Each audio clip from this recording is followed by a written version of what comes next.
Salam Nusantara, Rahayu, Rahayu, Rahayu. Kesempatan ini di tengah kondisi yang sangat dingin dan cuaca yang sangat mendung, saya akan mengulas tentang keris.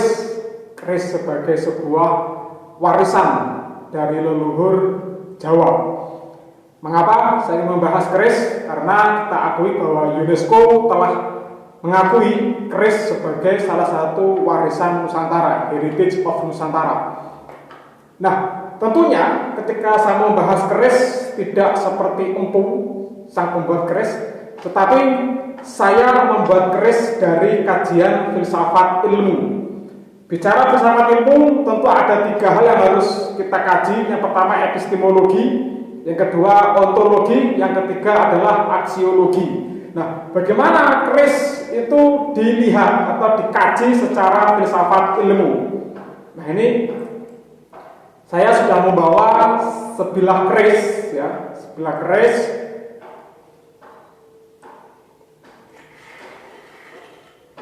Keris ini berlok 13, yaitu ini biasanya digolongkan dengan sengklet atau dapur sengklet.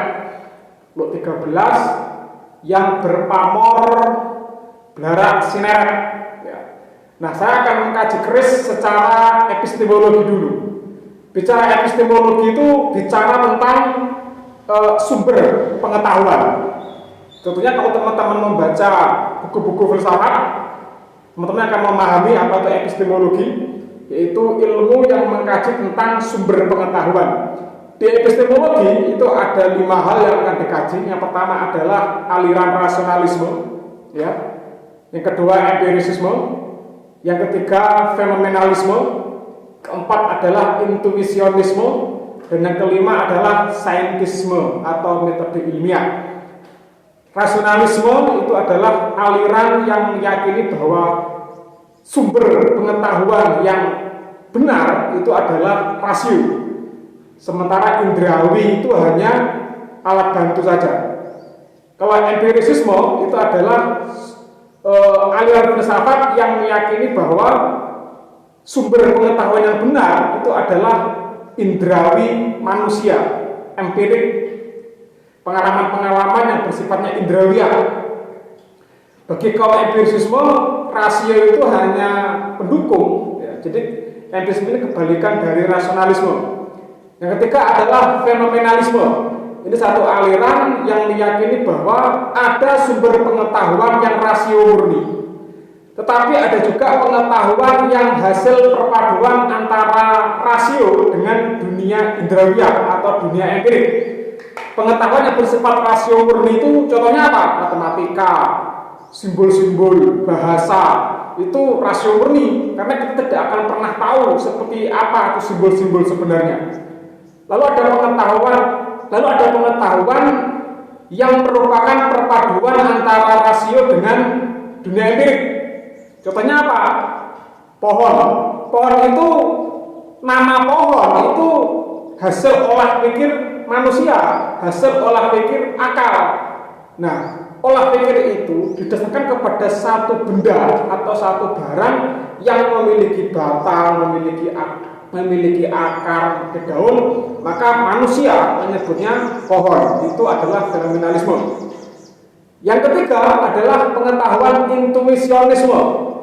Nah, intuisionisme ini adalah satu aliran yang meyakini bahwa pengetahuan yang benar itu berdasarkan intuitif manusia, bukan berdasarkan rasio, juga bukan berdasarkan pengalaman. Karena rasio dan pengalaman manusia itu terbatas, maka pengetahuan yang benar adalah bersifat intuitif, ya, yang tidak bisa dibahasakan tapi bisa dipahami. Lalu yang kelima adalah saintisme. Saintisme ini sebenarnya sebutan metode ilmiah. Saintisme ini meyakini bahwa pengetahuan yang benar itu harus rasional. Yang pertama, masuk akal. Lalu yang kedua harus empirik. Jadi rasional saja tidak cukup untuk saintisme. Jadi selain rasional harus empirik. Dan yang ketiga, yang paling penting adalah bahwa pengetahuan itu harus terukur secara matematis. Artinya ukuran matematika itu menjadi patokan mutlak dalam dunia ilmiah. Mengapa? Karena hukum matematika adalah hukum positif, hukum yang mutlak kebenarannya, yang semua orang, semua ilmuwan meyakininya bahwa angka-angka itu adalah satu kemutlakan untuk mengukur apapun. Ya, ini meskipun debatable berikutnya. Nah, bicara keris secara epistemologi ini masuknya mana? Apakah rasionalisme? Apakah empirisisme? Apakah fenomenalisme? Apakah intuisionisme? Ataukah saintisme? Baik, saya akan mengkaji keris ya. Kalau kita melihat bilahnya keris, nah seperti ini. Ini bilahnya keris.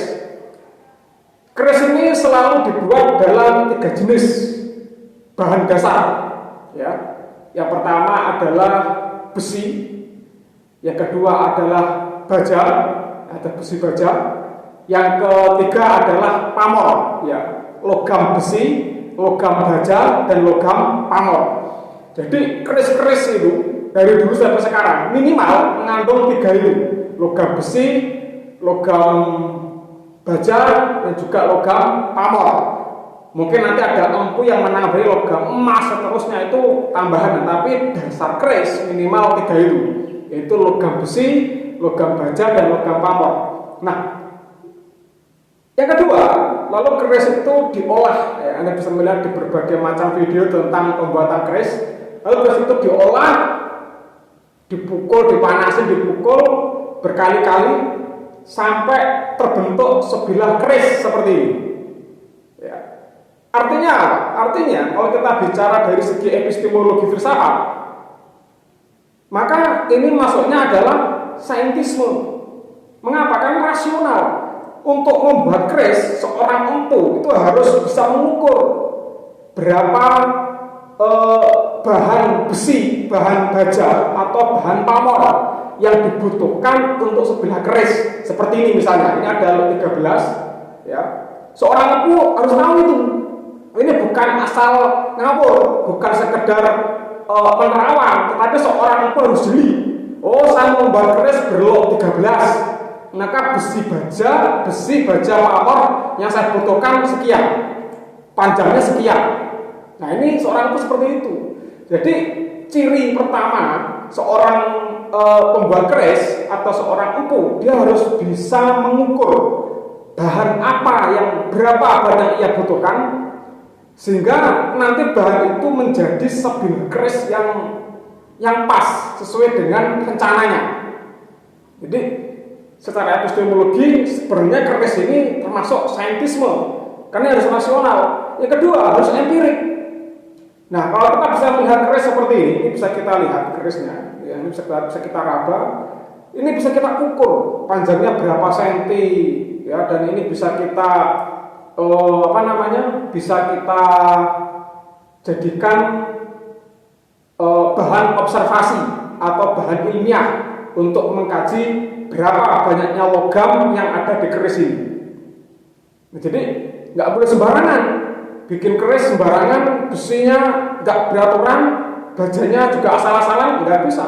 Jadi untuk membuat sebilah keris itu harus tahu, seorang empu harus paham betul berapa logam besi yang dia butuhkan, dan dipadu dengan logam baja berapa yang ia butuhkan, dan berapa logam untuk pamor yang ia butuhkan. Misalnya logam pamor itu nikel biasanya, ini banyak jenisnya. Ya. Artinya apa? Artinya untuk membuat sebilah keris itu tidak bisa ngawur, ya, tidak bisa sembarangan, tidak bisa bahkan saya bandingkan misalnya dengan pembuat kue. Orang yang buat kue itu kan juga terukur berapa bahan tepungnya, berapa gulanya, berapa telurnya, berapa kali ngaduk, dicetak, lalu disuhukan dalam berapa derajat, sama. Jadi seorang empu itu harus paham betul berapa logam besinya, berapa logam bajanya, berapa logam nikelnya, dipanaskan dalam sekian derajat, lalu ditempa berkali-kali, cari lagi, ditempa lagi, dibentuk sampai menjadi sebilah keris seperti ini. Nah, ini artinya apa? Artinya kalau kita bicara secara saintisme, keris sangat saintisme, sangat ilmiah sekali. Tidak ada keris yang tidak ilmiah. Jadi kalau ada orang mengatakan bahwa keris itu adalah sesuatu yang di luar nalar, itu salah besar. Bicara keris sangat ilmiah, sangat rasional, sangat empirik dan sangat terukur. Ya. Jadi kalau ada pembeli keris bagaimanapun itu sangat bisa diobservasi gitu kan. Keris dimanapun sama bisa diobservasi. Ya.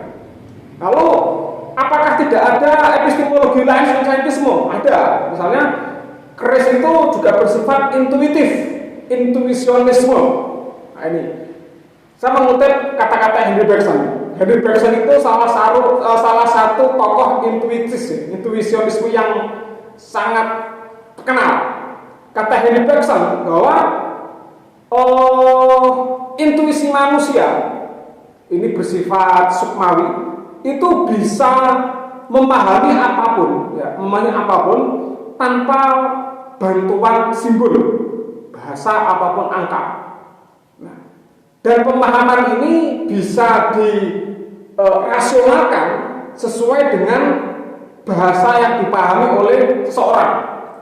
Nah, kalau kita bicara keris, ya, kalau kita bicara keris secara intuisionisme, maka keris ini memiliki satu daya, ya, daya magic. Untuk membuktikan apa itu memiliki daya magic atau tidak selamanya diukur dengan keris bisa berdiri atau tidak.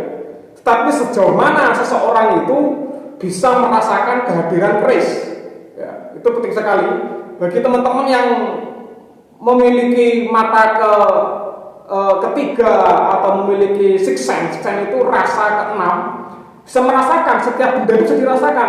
Bagaimana energinya? Paham nggak energinya? Ya, seberapa besar energinya?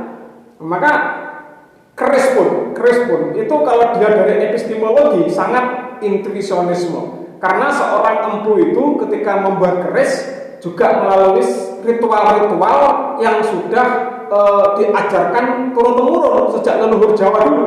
Ada yang berpuas, ada yang bertirakat 40 hari, ada yang bertirakat 70 hari seterusnya, sampai membuat keris pun juga ditirakati. Artinya apa? Ada kejernihan sukmawi yang perlu diolah dalam membuat keris. Jadi nggak sembarangan membuat keris itu, bukan asal gitu ya. Nah, makanya kalau kita bicara keris secara intuisionisme masuk juga. Mengapa? Karena untuk membuat keris yang sebegini indah, ya, yang sebegini bagus itu kalau tidak memiliki daya intuisi yang sangat tajam, maka keris ini juga dilihatnya jelek gitu. Tapi kalau seorang empu punya daya intuisi yang sangat tajam, sangat kuat, sangat besar, maka membuat keris pun itu dilihat saja sudah menyenangkan. Di hati manusia itu sudah bisa merasakan getaran kerisnya, itu sudah bisa dirasakan, ya. Dan bicara intuisionisme ini selalu bicara metafisik, ya, metafisika, dibalik metafisis. Jadi kalau empu kuno itu sering membuat keris itu selalu disertai dengan daya magis yang sangat besar, ya. Saya tidak akan menjelaskan itu karena kita bicara kefilsafatan secara ilmu.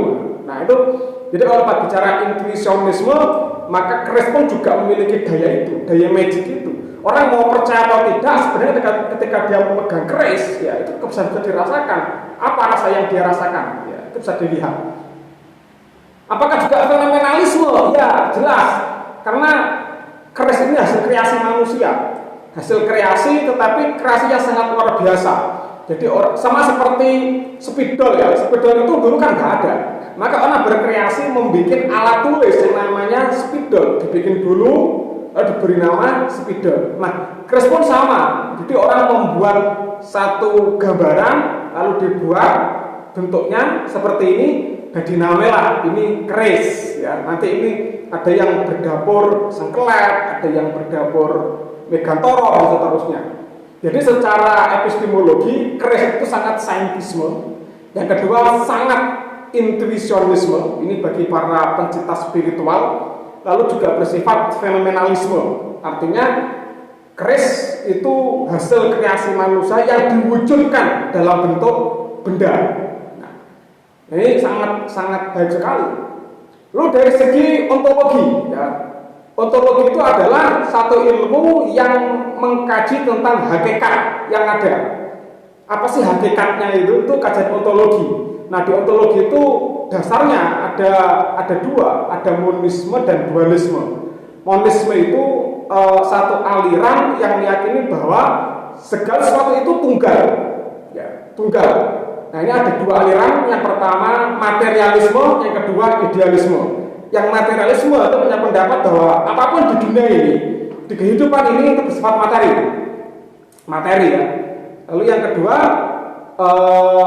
idealisme itu meyakini bahwa yang sebenarnya di dunia ini adalah idea, bukan materi, karena materi itu bisa berubah. Itu adalah yang pertama. Yang kedua adalah dualisme. Jadi kata dualisme ini bahwa hakikat di dunia ini itu tidak tunggal, tidak monisme, tapi dualisme. Lalu berpasangan, ada sisi fisik, ada sisi non fisik, ada yang real, ada yang metafisik dan seterusnya. Lalu yang ketiga ada pluralisme. Jadi pluralisme ini pengembangan dari dualisme, bahwa hakikat kehidupan atau yang ada di dunia ini bersifat plural, macam-macam. Nah, bagaimana seorang filsuf melihat keris ini? Jadi keris ini bisa digolongkan monisme, tunggal, baik secara materialisme ataupun secara idealisme. Secara materialisme artinya ketika sebuah keris sudah terwujud seperti ini, sudah memiliki wujud yang ada, yang bisa kita rasakan, ini tunggal. Jadi bicara keris bukan bicara di pikiran, tapi bicara keris artinya kerisnya sudah terwujud, sudah muncul gitu. Nah ini, ataupun idealisme, Nah, andai saja keris ini belum ada, seseorang sudah punya bayangan tentang saya ingin membuat keris, looknya 13 dan seterusnya. Walaupun belum terwujud, dan akhirnya sang empu itu mewujudkan keris seperti ini, artinya di dalam pikiran seorang empu itu sudah ada satu gambaran tentang bentuk keris seperti ini. Ini namanya idealisme.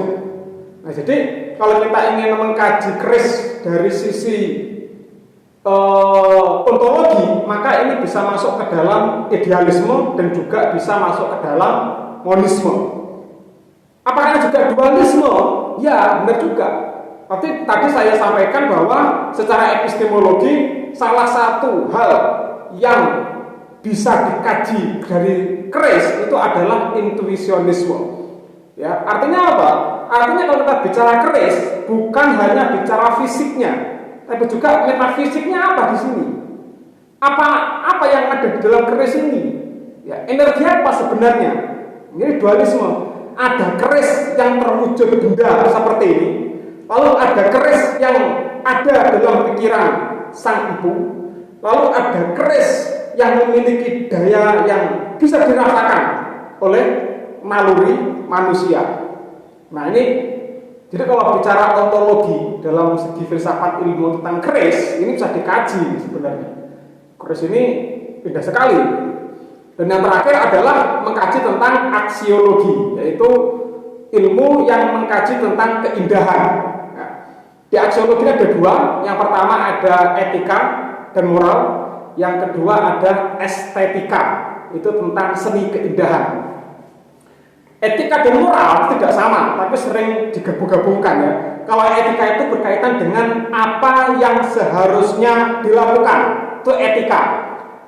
Kalau moral itu bagaimana seharusnya melakukan, enggak sama. Contohnya beginilah. Kalau kita naik motor di jalan raya, lalu ada lampu merah, maka etikanya berhenti. Apa yang harus dilakukan itu berhenti. Moralnya, bagaimana cara berhenti? Ya ada aturannya, ada garisnya. Nggak boleh kita berhenti di zebra cross. Kita nggak boleh berhenti melintang. Nah, jadi yang namanya moral itu bagaimana seharusnya melakukan. Tapi kalau etika, apa yang harus dilakukan? Itu yang pertama. Yang kedua adalah estetika, tentang keindahan.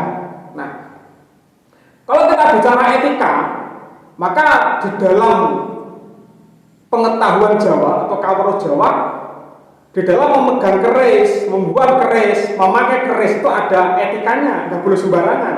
Ya. Jadi kalau ada orang meremehkan keris, ya sama. Bagaimana kalau dia diremehkan? Ada nggak etikanya? Ya seterusnya. Ini ada udeng, ya. Udengnya dipakai di kepala, nggak bisa udeng dipakai di kaki, gitu ya. Dan keris itu nggak bisa dilecehkan dengan dasar apapun, mau dasar agama, mau dasar yang lainnya, nggak bisa. Ada etikanya. Jadi kalau kita memegang keris misalnya, maka leluhur Jawa itu harus diginikan. Digini bukan berarti kita harus menyembah seperti Yahudi, tidak, tapi itu adalah sebuah penghormatan. Lalu kita cabut. Nah begitu. Itu etikanya. Nah, apa yang dilakukan? Menghormati. Bagaimana cara menghormatinya? Ya tadi itu, kita hormat kepada keris sebagai bagian dari warisan leluhur. Itu namanya adalah moral. Yang kedua, cara memakai keris itu kalau taruh di belakang itu harus ke depan begini. Ya, ada ke depan. Ya. Jadi ini ada filosofinya. Jadi orang Jawa menaruh keris di belakang itu ada filosofinya. Apa filosofinya? Artinya bagaimanapun senjata itu adalah pusaka terakhir. Jadi kalau ada orang bertengkar, kita nggak boleh asal mencabut senjata. Ya, jadi bagaimanapun caranya, kita harus bisa mengendalikan diri. Kita nggak boleh sembarangan. Nah, ini nggak sama dengan para koboi-koboi. Jadi koboi-koboi itu kalau marah langsung ambil pistol, tembak. Nah, orang Jawa tidak. Jadi kalau dia marah, ditahan dulu. 1 kali, 2 kali, 3 kali, 4 kali. Kok dia makin dihinakan dan sudah dalam puncaknya, maka dia akan mencabut kerisnya. Ya. Dan keris yang di belakang itu, ya, itu diarahkan ke atas, tidak ke bawah. Mengapa? Artinya kalau ke atas, dia satria, berani. Kalau di bawah itu pengecut. Nah ini ada juga, tidak sama. Jadi keris yang dihadapkan ke bawah itu penakut. Tapi kalau yang dihadapkan ke atas, tapi taruh di belakang, itu pemberani, satria. Jadi menahan diri, tapi akan dicabut ketika sudah waktunya tiba. Yang kedua, ditaruh di depan. Ya, kalau di depan ini juga ada 2 makna. Kalau dihadapkan ke bawah, begini, ini artinya berani, tapi masih bisa mengendalikan diri. Ya, berani dan bisa mengendalikan diri. Kalau ditaruh di atas, dia menunjukkan suatu kesombongan, menantang. Jadi nggak sama. Jadi kalau orang menaruh kerisnya di depan, kok di depan ke atas begini, artinya dia sombong. Tapi kalau di depan ke bawah, artinya dia masih rendah hati, tapi berani. Itu satria. Nah, ada juga keris yang taruh di samping. Nah ini rata-rata jarang sekali. Ini benar para prajurit, ya. Tapi kalau para senopati, para tumenggung itu di belakang ke atas. Jadi ada maknanya. Mengapa kok keris itu taruh di belakang? Artinya apa? Senjata itu bagian paling akhir. Jadi kita boleh mencabut senjata jika sudah betul-betul kepepet, sudah betul-betul mendesak, baru mencabut senjata. Inilah etika dan moralnya. Lalu dari segi estetika, dari segi seni indahnya. Nah ini di keris itu ada yang namanya pamor. Pamor itu corak yang ada di keris seperti ini. Ya, jadi keris milik saya ini berpamor blarak sineret, macam-macam. Ada yang blarak sineret, ada yang hujan emas, ada yang bawang sebungkul, banyak sekali Anda bisa pelajari itu. Nah, dari segi seni keindahan, estetika ini, keris ini sangat indah sekali. Jadi dari segi pamornya sudah indah sekali, berak sineret. Ada maknanya, ya. Setiap pamor itu memiliki makna berbeda-beda. Kalau berak sineret ini memiliki filosofi bahwa kita bisa menarik apapun dengan yang baik, seperti kita menyeret blarak-blarak itu daun kelapa yang belum dipotong, yang masih ada batangnya, itu blarak sineret, gitu ya. Jadi seperti itu. Nah, jadi seperti itu fungsinya estetika. Belum lagi gagangnya ada sendiri, belum rangkanya. Ini rangkanya ini beda-beda. Ada yang ladra, ada yang satu lagi itu gayaman dan seterusnya. Jadi setiap keris itu memiliki makna yang berbeda-beda, tidak sama. Nah, kalau kita sarungkan misalnya seperti ini, indah sekali keris ini, ya indah sekali keris ini, sangat estetis sekali ya, sangat estetis sekali.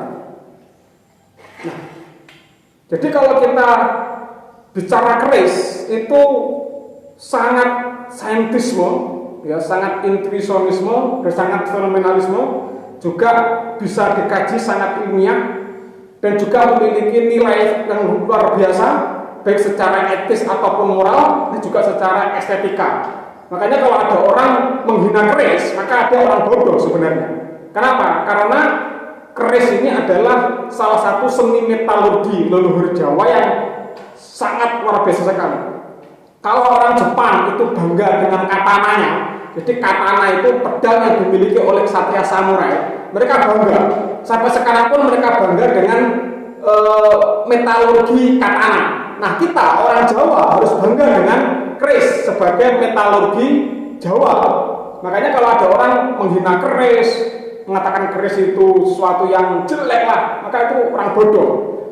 Melihat keris jangan dari sisi luar budaya Jawa, karena nggak akan nyambung.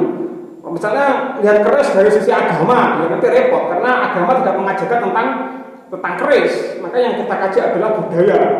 Maka dari situ mari kita budayakan mencintai keris.